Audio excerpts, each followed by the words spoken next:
নমস্কার, কেমন আছেন সবাই? আশা করছি ভালো আছো। আবারও একটা নতুন ভিডিওতে স্বাগতম। এই দেখো, মানে যে কালকে ডায়মন্ড আসছিলি সেই 1200 ইলিশ মাছটা নিয়ে আসছিলি, সেইটা আজকে রান্না করব। কি রান্না করব তোমাকে কিন্তু কইব। এই যে দেখো, আদা লিয়া মিক্সিতে বসে পড়ছি, বাটিয়ে লিলি। এবার আদা বাটার পর ঘরে আমাকে আর মানে সাদা সরষে নেই, তাই জন্য দোকান ওই কালা সরষে নিয়ে এসেছি। এই কালা সরষে একটা সরষে দিয়েই আজকে রান্নাটা করব। তো কি রাঁধিটি তোমাকে কি কইব, কি রাঁধিটি আমি দেখো। কালা সরিষা বাটা হয়েছে, এবার দিচ্ছি পোস্ত আর কাজু, এটাও ব্যাটে নেবো একসাথে আর কি। এবার ব্যাটে কড়া গ্যাসে বসিয়ে দিচ্ছি, কড়া তাতিছে, কড়াতে দিয়ে দিলি এক কাড়ি সরষের তেলও দিয়ে রেখেছি দেখো আগুন। এবার দেখাই দিই যে কালো জিরা, আবার কালো জিরা দিয়ে কিছুক্ষণ ফুটিব, ঠিক আছে। আজকে রান্নাটা করবো ইলিশ মাছের ভাপা, কাঁচা মাছ রান্না হবে, দেখা যাক কেমন কি খাইতে হয়। তো চলো, এই এই কালা জিরা ভাজা হয়েছে, এবার দিয়ে দেবো ওর মধ্যে আদা বাটা। এই যে আদা বাটা দিয়ে দিলি, আদা বাটাটা একটুক্ষণ লাড়িয়া ওর মধ্যে দিয়ে দেবো, আর আদা বাটা যেটা আছে সেটাও পুরাতে দিয়ে দেবো, আর কাঁচা লঙ্কা এই দেখো বাটির সমেত উল্টে দিলি, ঠিক আছে। এটাও কিছুক্ষণ ভাজা হয়েছে, দেখছো ভাজা হয়েছে। এবার উপন্য দিলি একটু হলুদ গুঁড়া, আর একটু দেবো লঙ্কা গুঁড়া, ঠিক আছে। হলুদ গুঁড়া আর লঙ্কা গুঁড়া দেওয়ার পর হলুদ গুঁড়া দিয়ে ভাজিয়ে দিই আর কি, ভাজিয়া করে আবার তারপরে লঙ্কা গুঁড়া দেবো আর কি। তা কী বলো তো, মানে রান্না তো প্রথমে করিটি, এবার কীরকম খাইতে হবে আমি জানি, কিন্তু ইলিশ মাছ কাঁচা রান্না করতে হয় জানি।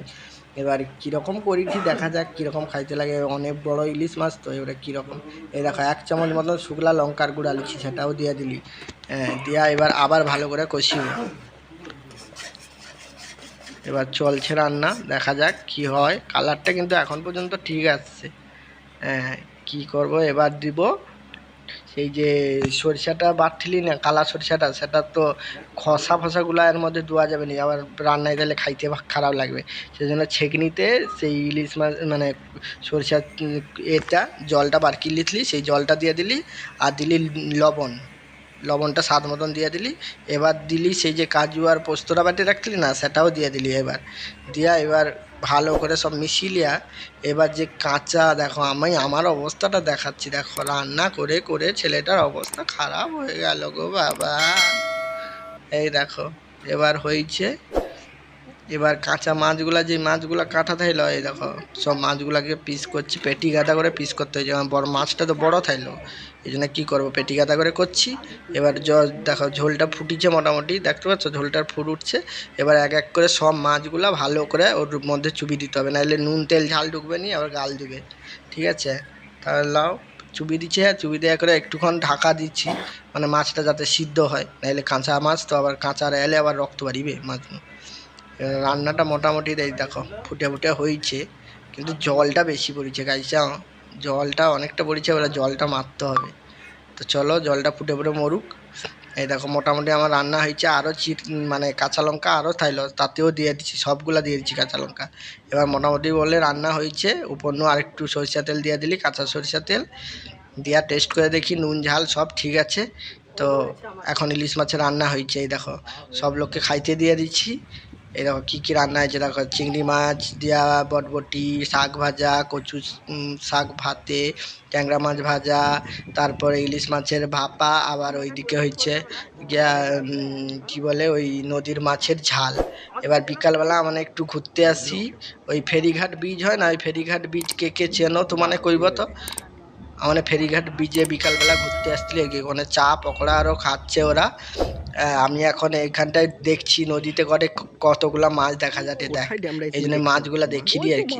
আর এইখানে বীজটা কিন্তু বিকালবেলা এখানে অনেক খাওয়ার দোকান ফোকান বসে, তো ভাল লাগে, আর অনেকজন নাচ গান করতেও আইসে দেখি, মানে রিলস বানিতে আর কি। আমিও একটা বানিয়েছি, তোমাদের তো দেখছো, লোকে দেখা দেখি আর কি বানিয়ে নিলি একটা, ও লজ্জা ফজ্জা থাক পরে গিয়া।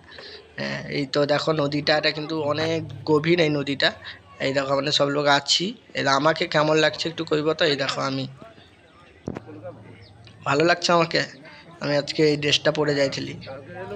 এখানে বৌদিরা সবাই আছে, সবাই খাওয়া দাওয়া করছি, ছবি ফবি তুললি, মোটামুটি আমাকে হয়েছে। এবার রাত্রিবেলা চলে আসছে মানে ঘরে, মানুকে বলছি মানু কিছু বলো, কেমন লাগলো তোমার ঘুরিয়া।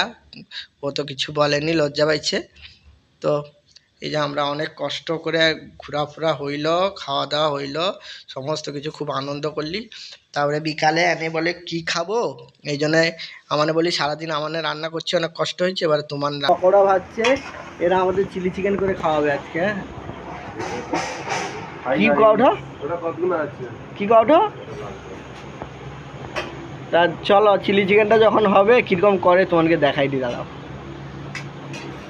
তুমি কি এক্সাইটেড ওদের চিলি চিকেন খাওয়ার জন্যে? তুমি এক্সাইটেড নয়? কীরকম রান্না করে অনেক খাবে নি? কি খাবানি?